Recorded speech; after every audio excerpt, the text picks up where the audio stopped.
You just do not acquire that by wishful thinking. You don't acquire area and cultural orientation by a mere fact that you went and deployed to Peru or to Colombia or to some other country in Africa. Area and cultural orientation requires a great deal of effort, of resources, of time. It is training. It is training that should be reflected in your schedules. It's not just wishful thinking. What is it all about? Simply stated is knowing your people in your target area, their values, their aspirations, their history, their geography, their climate, the political dynamics, and the economic situation. I don't expect you to be an anthropologist or a historian, but you have to know your target area. You have to know the people. You have to understand that environment. That's a very important element of Special Forces. Now, my question to you and to your commanders is, how do you do it in your unit? Do you allocate time? Do you study your environment? Do you subscribe to magazines that fully explain your target areas? Do you invite guest lecturers? Do you send people away to various schools? Do you have blocks of instructions on the subject? When you take stock of that, it's not something that just happens because we need that. You know, we understand that we have to schedule time and resources to go out and fire our weapons. I'm not so sure we always understand that the same kind of planning and commitment is required in this subject area, cultural and area orientation. I don't know how good you are at it, but if I gave you a quiz right now on your area that you're responsible for, in those fields I just mentioned that are listed on this slide, I wonder how well you would do. Now, you know, I just have to guess, but you know. Language. Language is critical. I'm not talking about the English language. I'm talking about a foreign language. I have a very simple explanation. If you are not bilingual, you are not Special Forces. A Special Forces soldier can speak his native language and one other language that is critical to our mission, important to our mission. Now, the level that we have our expertise is very different from what the intelligence community has or some other areas in our government. Our floor, not the ceiling, the floor, is 0 plus 0 plus. Soldiers now graduating from the Q course will come to us with that qualification. Our challenge is to make sure every soldier that is in the unit right now and is an 18 has acquired a second language. Our challenge is that those that have a language, that it is sustained, because a language is a very perishable skill. And our challenge is to make sure that those that have demonstrated the talent and the ability in the linguistic area, we enhance their linguistic skills, we send them to school. And commanders here need to plan for that. I think our performance to date is nothing to brag about.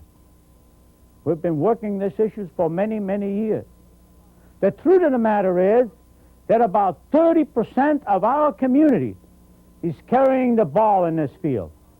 They are the linguists that are called upon over and over and over again. And there's a large segment in our community that is living off those guys and the marvelous reputation they have established for Special Forces. I challenge each and every one of you to get behind it and take language training serious. Because I think that if we do not come to grips with that situation in the near term, we are going to have to institute some sort of incentive for people to get behind language training. You need to take advantage of language training each opportunity that avails itself. So when a detachment deploys to a foreign country, you make every effort to use your linguistic skills. Now, some theaters, it is easier than others.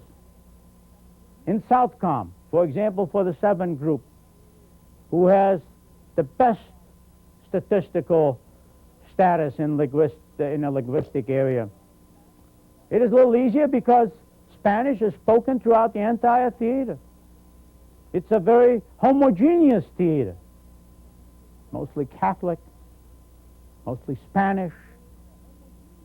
Compare that to Europe, compared to the Pacific, where it's a heck of a lot more difficult.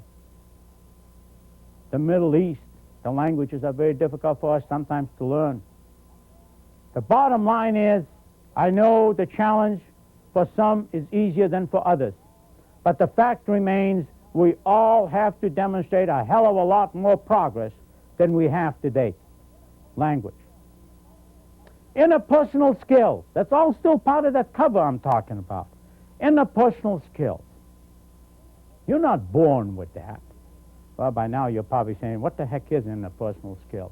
Well, interpersonal skills, first of all, in my judgment, you need an open mind. A mind is like a parachute. It only works when it's open. You need an open mind. You need a good grasp of the situation. You have to understand the situation. That means you have to be observant. You have to be able to read body language. Some of us who have been married, surely you've walked into the house and realizes that without a word having been said, your spouse has got a case of the butt. She is pissed off. You know that. Nothing has been said. Why? How? Simply, you have a good grasp of the situation. You are able to read all those little signals. That is part of interpersonal skills. You have to be thoughtful. You have to be compassionate. Because we in our community, Special Forces, deal with people with different values, with different outlooks. And we have to understand them. Interpersonal skills includes listening. Listening. You can't learn a damn thing without listening. I'm not learning a damn thing right now because I'm doing all the talking, and you're sitting there. Hopefully you're doing some learning. But in order to understand things, you have to listen. Now, a lot of people are good at pretending they're listening, but they don't necessarily listen. You have to be persuasive. Persuasive. You know, being persuasive is a skill that you have to acquire. You train. There are techniques how you get to be persuasive. A Special Forces soldier has to know how to negotiate. People make careers out of that. You know, when you talk about management and labor getting in some sort of unions, that's negotiations. They invite experts in that area that help them out in that process, negotiations. I don't expect you to be at that level of that skill, but the ability to negotiate is something that is very important for us. Teaching. Teaching.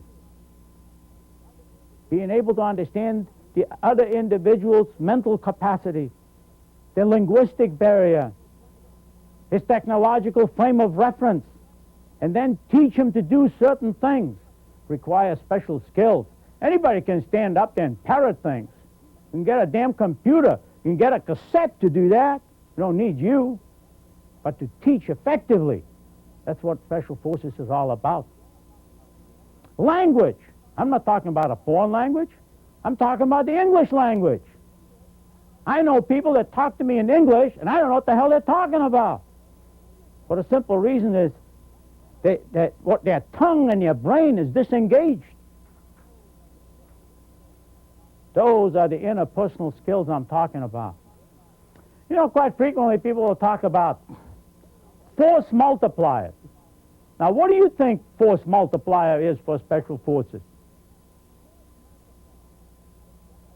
Interpersonal skills, that's how you get that force multiplier. You get another guy to do things that we want him to do, that are in our interest, in the interest of the campaign, and our national interest. That's how we accomplish. How do you generate combat power? We don't have any tanks. We have no artillery. We don't generate combat power. We generate combat power through interpersonal skills. We get other people to do things. We get other people to synchronize with other things that our forces are doing. And that's how we acquire and generate combat power. Interpersonal skills. How are your interpersonal skills? And how did you acquire it? Were you born with them? What do you have in your training program that enhances your interpersonal skills? I would suggest to you that in the vicinity of your installation, there's a college campus. And if you go in that college campus, most of them will have a speech department. And in it you will find many courses that are helpful to us, that fall under as interpersonal skills. We have to tap into them. We have to do a heck of a lot more than what we have been doing to enhance this interpersonal skill capability. Endurance. Endurance, a very important quality. Still part of that outside core I'm talking about. Endurance is based on the spiritual and the physical and the mental strength of an individual. It allows you to withstand wearing effects of unrelenting stress. You know, endurance is a kind of inner strength that allows you to deal with very difficult situations. Fear, concern, cold, hot, thirsty, hunger, all those things. When you take into account a conventional soldier, an infantryman, since I happen to have started my career as an infantryman, we normally put the guy in a foxhole in a defensive posture. Do we put one guy in a posture? No. In a foxhole? No. Two. We want him to have companionship. It enhances morale. Two individuals in the foxhole. Then he knows who's on his right and left and who's to his rear. And then we have an entire system supporting him. If he's hurt, the medic is there. We carry him to an ambulance with a big red cross painted on it. We evacuate him to a holding station, to a hospital. Doctors are involved, nurses, and it's very serious of injury. We evacuate him all the way to the States. We make sure water and food is brought forward. Maintenance people come forward. Something is wrong with the weapon. Technical people come in, fix it, or he exchanges that weapon. There's a whole system. When you're put in on a reconnaissance mission, just two of you, way behind enemy line. If one of you gets hurt, if you didn't bring enough food, if you couldn't bring enough food because of the weight limitations or what have you, you have to deal with those kind of stresses and deal it effectively. And the only way you can do that is if you have this endurance, this inner strength that I'm talking about. Critical. Critical. Now, you might ask, how do we know that we have that? Well, in daily training activities, as long as we stay together and work together, those things will surface. The guy who's a quitter, when the going gets tough, you can't count on him. He does not carry his fair share of the load. You will know that guy that doesn't have that quality. And we don't need him. He's a liability. Another important part of this outside cover that we're talking about is character and maturity. Under character, I'm talking about the state and the linkage between your values and your behavior. And quite frequently, somebody may fool you. His behavior may be very correct, but he's got a bad value frame of reference. But because he's under close supervision, he does all the right things. It's when he's away from the flagpole that when that weakness becomes evident. So when we talk about character, we're talking about soldiers that have a correct value frame of reference, and that daily behavior is reflective of that value base. They do the right things each and every time, regardless whether they're close to the flagpole or whether they're thousands of miles deployed where there's nobody looking over their shoulder. They can be relied upon to do the right thing each and every time. Maturity is something, I'm not talking about the mere fact that a Special Forces soldier is a little older, that you're gray around the temples.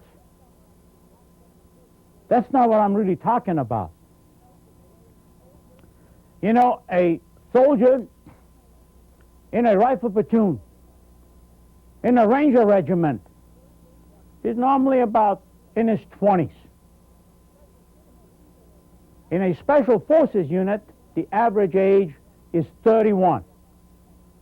A spread of about 10 years, 10 plus years. Those 10 plus years have put on some gray hair around your temples, but the fact is it has given you some experience. It has caused you to mature and develop. And what I'm talking about maturity, I'm talking about things like the mental and emotional maturity. I'm talking about the minimum antisocial attitudes. I'm talking about detached and objective thinking and action. I'm talking about the control, your emotional control, the control of your moods. I'm talking about that you're free from prejudice. You're self-sufficient and well-adjusted to life. And that's what maturity is all about. An important ingredient of a Special Forces soldier.